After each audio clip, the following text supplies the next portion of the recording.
Morning girls. आजच्या पिरियडमध्ये तुमच्या सर्वांचं मी हार्दिक स्वागत करते. मुलींनो, आपण मागच्या 2 पिरियडला काय बघितलं तर कविता आणि कादंबरी. तर कादंबरी आणि कविता यांच्याविषयीची माहिती आपण मागच्या पिरियडला अभ्यासलेली आहे आणि त्यामधून आपल्याला कळलं की मराठीमध्ये ज्येष्ठ श्रेष्ठ जे कवी आहेत ते म्हणजे केशवसूत बालकवी बोरकर, त्यानंतर मर्ढेकर, शांता शेळके, इंदिरा संत आणि नामदेव ढसाळ, नारायण सुर्वे, सुरेश भट असे जे सर्व कवी होऊन गेले यांनी मराठी साहित्यात आपल्या चांगल्या कविता लिहिलेल्या आहेत आणि त्याच्यामध्ये आपले हे वि वा शिरवाडकर जे आहेत म्हणजे कोण तर आपले कुसुमाग्रज, तर त्यांना विशाखा या काव्यसंग्रहासाठी काय मिळालेलं आहे? ज्ञानपीठ पुरस्कार. आणि ही सर्व माहिती सुश्रुतला कवितेकडून कळली. आता पुढे कविता संपल्यानंतर पुस्तकांचे जे बोलणं चालणं चाललेलं आहे त्याच्यामध्ये एक आणखीन पुस्तक पुढे येतं. ते पुस्तक आहे नाटकाचं. आणि हे नाटकाचं पुस्तक जे आहे हे नाटकाचं पुस्तक या नाटकांविषयी जी माहिती आपल्या या सुश्रुतला सांगते तर ती आपण आज अभ्यासणार आहोत. आज आपण बघूया. सुश्रुत झोपलेला आहे, तुम्हाला चित्रामध्ये दिसत आहे.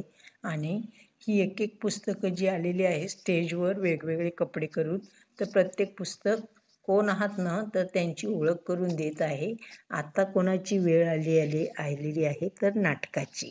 तर आता आपण पुढे काय होतंय ते बघूया. होय सुश्रुत, ओळखलंस का मला? तू कोण आहेस रे? माझ्याकडे बघ म्हणजे तुला कळेल. अरे नाटक दादा तू. पात्ररचना, चुरचुरीत संवाद आणि नाट्यमय घटना प्रसंग यामुळे मी मराठी माणसाच्या हृदयात अडस्थान प्राप्त करतो. तुला माहीत आहे माझं रंगमंचावर सादरीकरण होणार आहे याचे भान ठेवूनच नाटककार माझी मांडणी करतो. वाचनीय आणि प्रेक्षणीय व्हावं अशी त्यांची अपेक्षा असते. तर सुश्रुत म्हणतो, मी कालच एक धमाल बालनाट्य बघितलं. त्याचं दिग्दर्शन बघा. मी कालच एक धमाल बालनाट्य बघितलं. त्याचं दिग्दर्शन उत्तम होतं असे बाबा म्हणाले. नाटक म्हणते, वा छान. अरे दिग्दर्शकासाठी मला दिग्दर्शित करणे हा आनंददायी अनुभव असतो. मराठी भाषेत नाव आता नाटककार कोण होऊन गेले ते बघा. गोविंद बल्लाळ देवल, श्रीपाद कोल्हटकर, राम गणेश गडकरी, पु ल देशपांडे, वसंत कानेटकर, मधुसूदन कालेलकर, प्र के अत्रे अशा दिग्गज लेखकांनी मला समर्थपणे हाताळलं. आता मुलींनो, आज आपण नाटकांची ओळख करून घेणार. काय झालं? ही कविता गेल्यानंतर पुढचं पुस्तक होतं ते नाटकाचं होतं. आणि हे नाटक आता सुश्रुत बरोबर बोलत आहे. तर नाटकाची ओळख सुश्रुतला करून देत आहे. काय सांगते नाटक? नाटक म्हणते, अरे सुश्रुत, ओळखलंस का मला? म्हणजे तू मला ओळखलं आहेस का? मी कोण आहे तो? तर सुश्रुत म्हणतो, तू कोण आहेस रे? म्हणजे याचा अर्थ मुलींनो, या सुश्रुतने या नाटकाच्या पुस्तकाला ओळखलेलं नाही. म्हणून तो म्हणतो तू कोण आहेस रे? तर नाटक म्हणतो, माझ्याकडे बघ म्हणजे तुला कळेल. तू माझ्याकडे पूर्णपणे बघ, खालपासून वरपर्यंत असं माझ्याकडे पहा आणि माझा परिचय किंवा ओळख करून घे म्हणजे तुला कळेल. तू मला बघत नाही काय नाही आणि तू कोण आहेस असं का म्हणतोयस? तर सुश्रुतने त्याच्याकडे बघितलं. कोणाकडे? नाटकाकडे, म्हणजे नाटक ह्या पुस्तकाकडे. आणि सुश्रुत म्हणतो, अरे नाटक दादा तू. आता मुलींनो, तुम्हाला मी सुरुवातीला सांगितलेलं आहे की ती कथा, ती कादंबरी किंवा ती कविता म्हणजे ते स्त्रीलिंगी रूप होतं. पण आता जे आहे पुस्तक ते कोणतं आहे? नाटकाचं. तर तो नाटक दादा, कळते का? कादंबरी, कथा आणि कविता ही ताईमध्ये मोडते. म्हणजे ताई म्हणजे काय? स्त्रीलिंगी. पण हे नाटक जे आहे ते पुल्लिंगमध्ये मोडते. म्हणून काय सांगितलंय की नाटक दादा. तर अरे नाटक दादा तू, म्हणजे सुश्रुत त्या पुस्तकाला पाहताच त्याच्या लक्षात येते हे आहे नाटक. मग आता नाटक काय सांगते बघा. नाटक म्हणते की पात्ररचना म्हणजे कॅरेक्टर. आपण नाटकामध्ये काय करतो तर वेगवेगळे कॅरेक्टर्स असतात. ते कॅरेक्टर्स नाटकामध्ये काय करतात? एकमेकांशी बोलत जातात, संवाद साधतात आणि मग आपल्याला त्यांची कथा, गोष्ट कळत जाते. सो नाटकामध्ये पात्र असतात. आता एखादं नाटक असेल, सपोज आपल्या घराचं नाटक, तर आई, बाबा, आजी, भाऊ, बहीण ही सगळी पात्र आणि आपलं हे घराचं नाटक. त्यानंतर काय सांगितलेलं आहे? चुरचुरीत संवाद. चुरचुरीत म्हणजे कसे? खुसखुशीत संवाद. संवाद म्हणजे काय? डायलॉग जे असतात ते एकदम खुशखुशीत असले, ऐकण्यासारखे किंवा पटकन समजण्यासारखे, तर आपल्याला ते नाटक चांगलं आवडते. म्हणजे डायलॉग जे असतात, आपण सांगतो बघा एखाद्या मूवीमध्ये काय डायलॉग आहेत त्याच्यामधले, एकदम आपल्याला फार आवडतील असे डायलॉग.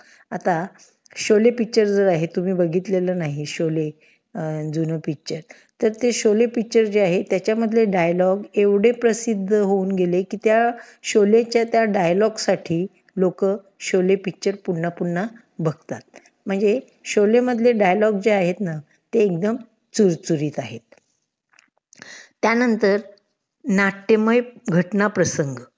आता एखादं नाटक जे असते त्याच्यामध्ये कधीतरी टर्न होते, कलाटणी मिळते आणि काय बदलत जाते तर आपण ते बॅकग्राऊंड बघतो, सगळं बदलत जाते. म्हणजे काय आहे की नाट्यमय प्रसंग येतो आणि त्यामध्ये नाटक खुलत जाते, फुलत जाते आणि त्यामुळे मी मराठी माणसाच्या हृदयात अढळ स्थान प्राप्त करतो. हे नाटक काय सांगते की मराठी माणसाला मी का आवडतो? कारण माझ्यामधली असलेली पात्ररचना, माझ्यामध्ये असलेले चुरचुरीत संवाद आणि माझ्यामध्ये असलेल्या नाट्यमय घटना ज्या आहेत, प्रसंग जे आहेत, इन्सिडंट जे आहेत, ते असे फुलवले जातात, असे केले जातात चांगले की मराठी माणूस जो आहे, जो मला पाहतो. तर आता तुम्ही मराठी रंगभूमीवर मुलींनो जात नाहीत, पण काही मुली ज्या आहेत आपल्या महाराष्ट्रीयन त्यासुद्धा जात नसतील, पण मराठी रंगभूमीवर अनेक चांगली चांगली नाटके काय झालेली आहेत? अजरामर झालेली आहेत. त्यापैकी नटसम्राट हे एक नाटक तुम्हाला मी सांगितलं, ती कादंबरी पण आहे. त्यानंतर तुम्हाला माहिती आहे की मराठी रंगभूमीमध्ये हे आपले मोरूची मावशी, त्यानंतर वासूची सासू, अशी जी मराठी नाटकं आहेत, म्हणजे ती कसली आहेत मुलींनो? तर विनोदी नाटकं आहेत.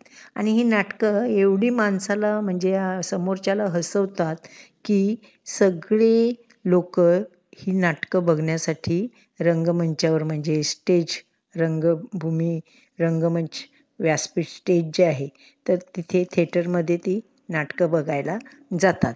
त्यामुळे इथे नाटक काय सांगते की मराठी लोकांच्या हृदयात, त्यांच्या आपल्या ह्याच्यामध्ये म्हणजे अंतःकरणात मी एक स्थान प्राप्त केलेलं आहे. मला खूप मान आहे, माझी खूप लोकांना आवड आहे. आणि हे नाटक त्याला सांगते, तुला माहीत आहे माझं रंगमंचावर सादरीकरण होणार आहे याचं भान ठेवूनच नाटककार माझी मांडणी करतो. आता तुला माहीत आहे, हे सुश्रुतला नाटक विचारते आणि काय सांगते नाटक की रंगमंचावर, स्टेजवर माझं सादरीकरण होणार आहे, म्हणजे मला सादर केलं जाणार आहे. म्हणजे नाटक पेश केलं जाणार आहे. आणि याचं भान ठेवून म्हणजे लक्षात ठेवूनच नाटककार जो आहे, जो रायटर आहे, तो माझी काय करतो तर मांडणी करतो. मला तो त्याप्रमाणे काय करतो तर ठरवतो म्हणजे लिहितो असं. आता तुम्ही बघा मुलींनो, हे जे आहे हे पण एक नाटकच आहे. आपण जे आता वाचतोय आणि अभ्यासतोय ते. या नाटकामध्ये कथा येते, मग कादंबरी येते, मग कविता येते, मग नाटक येते. हे सगळे पात्र आहेत आणि ते सगळे पात्र काय करतायत, काही प्रश्न विचारतायत, काही माहिती देत आहेत आणि हे सगळं कोणाबरोबर बोलत आहे तर मेन पाठ कोणाचा आहे तर नायक कोण आहे इथे सुश्रुत.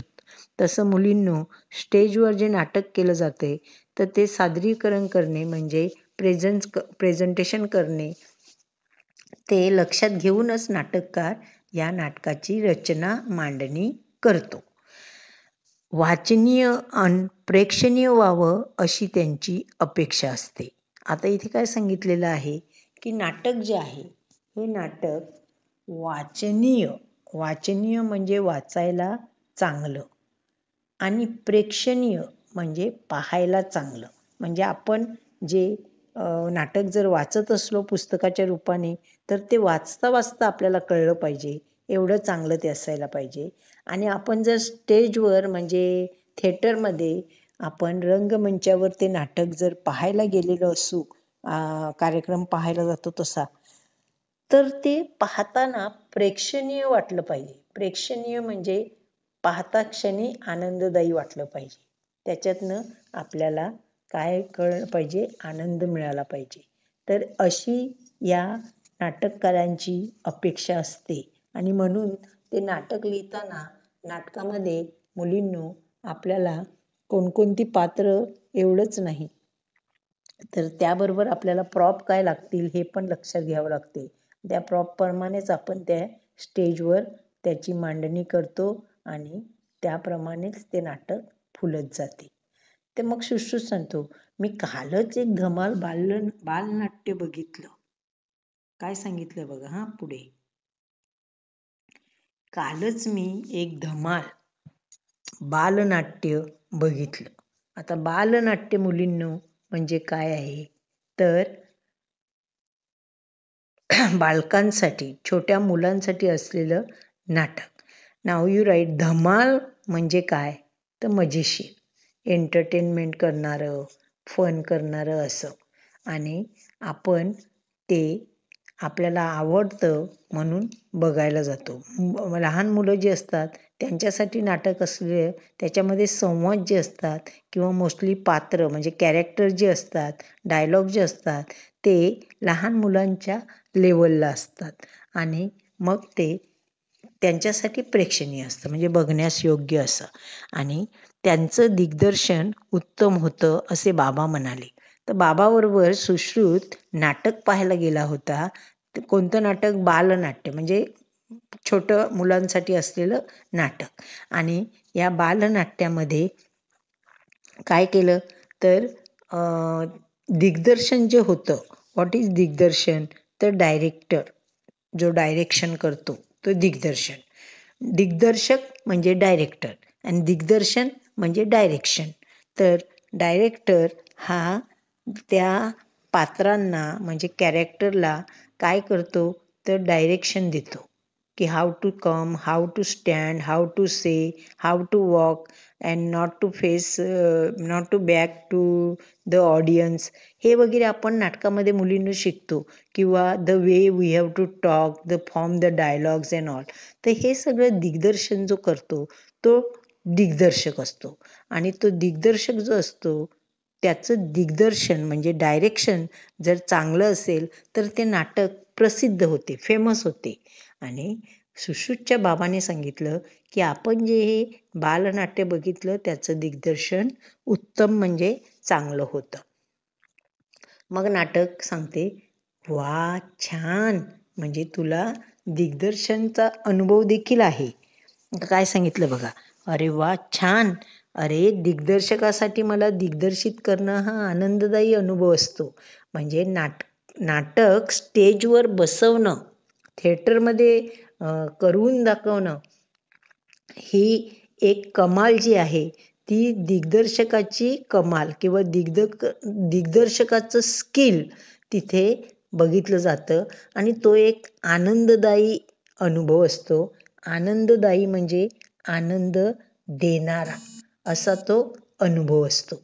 आणि मग काय सांगितलंय की मराठी भाषेत आपल्या मराठी भाषेमध्ये जे नाटककार होऊन गेले त्या नाटककारांची ओळख हे नाटक सुश्रुतला करून देते आणि मुलींनो त्या नाटककारांचे इथेही पिक्चर्स आहेत.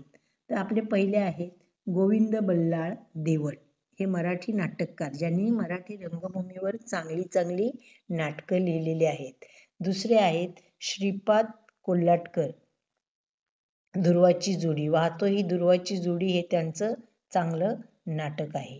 त्यानंतर राम गणेश गडकरी, राम गणेश गडकरी यांनी तळीरामाचं एक नाटक जे चांगलं लिहिलेलं आहे. गडकर यांची देखील अनेक नाटकं आहेत. पु ल देशपांडे तुमचे मराठी लेखक उपासमधले, आणि तुम्हाला माहिती आहे की ती पु ल देशपांडेंनी ती फुलराणी आहे, बटाट्याची चाळ आहे, तर असे अनेक नाटकं त्यांनी लिहिलेली आहेत. पुढे वसंत कानेटकर, रायगडाला जेव्हा जाग येते, हे मराठी नाटक कानेटकरांनी लिहिलेलं आहे. मधुसूदन कालेलकर आणि शेवटी आहेत के. अत्रे, प्रल्हाद केशव अत्रे, अशा दिग्गज लेखकांनी. आता काय सांगितलेलं आहे की दिग्गज लेखक म्हणजे मोठे लेखक, थोर महान लेखक, त्यांना दिग्गज म्हटलेलं आहे. तर अशा दिग्गज म्हणजे मोठमोठ्या लेखकांनी मला म्हणजे नाटकाला समर्थपणे हाताळलं आहे. समर्थपणे म्हणजे चांगल्या प्रकारे हाताळलं आहे, म्हणजे लिहिलेलं आहे, अशी ही माहिती इथे या वेच्यात नाटक सुश्रुतला नाटकाविषयी देते. आणि अनेक मराठी नाटककार जे आहेत त्यांची ओळख आपल्याला या म्हणजे वेच्यातून मिळते. इथे मुलींनो नाटकाचं म्हणजे कॉन्व्हर्सेशन जे आहे सुश्रुत बरोबर ते इथे संपलेलं आहे आणि आपण इथे आता थांबूया. Thank you girls.